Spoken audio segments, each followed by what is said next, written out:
কথা দিয়ে যাচ্ছে ফরিদপুর নামেই বিভাগ হবে ইনশাআল্লাহ। ফরিদপুর পদ্মা বিধৌত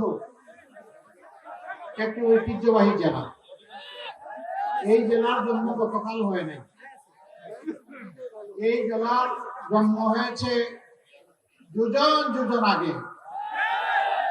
এরকম জেলা বহু জেলা ইতিমধ্যে বিভাগে পরিণত হয়েছে, বিভাগে হেডকোয়ার্টার হয়েছে, মেট্রোপলিটন সিটি হয়েছে, সিটি কর্পোরেশন হয়েছে, উন্নয়ন কর্তৃপক্ষ গঠিত হয়েছে। কিন্তু ফরিদপুর কেন মাটির সাথে গোড়াগড়ি যাচ্ছে? কেন হলো না? কারণ ফরিদপুর জায়গাটা ফরিদপুরে থেকে গেছে, অন্য একটা জায়গায় হয় না। এই কারণে আমরা সমস্ত জেলাকে সম্মান করি, কিন্তু যার যেটা পাওনা তাকে দিতেই হবে। এই ফরিদপুরের বিভাগ নিয়ে আগেও কথা বলেছি, এখনো কথা বলেছি। ইনশাআল্লাহ ইনশাআল্লাহ বিইজনিল্লাহ আল্লাহ তাআলার ইচ্ছা এবং সাহায্যে আমরা যদি আগামী নির্বাচনের মধ্য দিয়ে এই দেশের জনগণের সেবা করার সুযোগ পাই, কথা দিয়ে যাচ্ছে ফরিদপুর নামেই বিভাগ হবে ইনশাআল্লাহ, অন্য কোন নামে নয়। বাংলাদেশে এ পর্যন্ত যে কয়টি বিভাগ আছে নির্দিষ্ট সুনির্দিষ্ট জায়গার নামে হয়েছে। এটা নিয়ে সোল চাতুরি করার কোনো দরকার ছিল না। এটা নেহায়েত এক ধরনের জিবি মানসিকতার থেকে এটাকে পিছিয়ে রাখা হয়েছিল। ইনশাআল্লাহ এই কালো অধ্যায়ের অবসান হবে।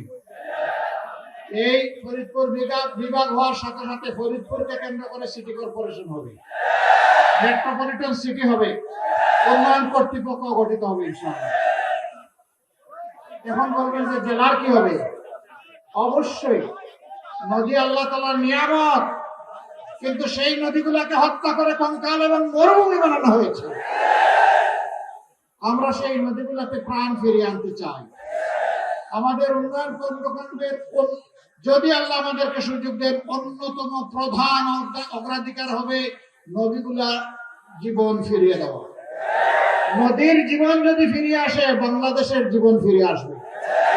এই নদী শুধু পানি দেয় না, এই নদী বহু সম্পদ আমাদেরকে দান করে। সম্মানিত ভাইরা, এখানে মেডিকেল কলেজ হয়েছে কিন্তু পূর্ণাঙ্গ হাসপাতাল হয়নি। একই কারণ, অথচ এরপরে বহু মেডিকেল কলেজ হয়ে তার হাসপাতাল রফরফ করে অনেক উপরে চলে গেছে। ইনশাআল্লাহ এই দাবি আপনাকে পূরণ হবে, তবে প্রথম দিনই হবে না, একটু ধৈর্য ধরতে হবে। এখানে পাট উৎপাদন হতো, আগে পাট কল ছিল সম্ভব আমি জানি। এখন বোধহয় সেই পাট কল কুড়িয়ে চলছে অথবা বন্ধ হয়ে গেছে। না, আমরা জাতির যুবকদের হাতে বেকার ভাতা দিতে চাই না। আমরা জাতির যুবকদের হাতে সম্মানের কাজ তুলে দিতে চাই। কাজ যদি তুলে দিতে হয় তাইলে মিল ফ্যাক্টরি ইন্ডাস্ট্রি বন্ধ করলে হবে? বন্ধগুলো চালু করতে হবে, নতুন নতুন ম্যানুফ্যাকচারিং ইন্ডাস্ট্রি গড়ে তুলতে হবে।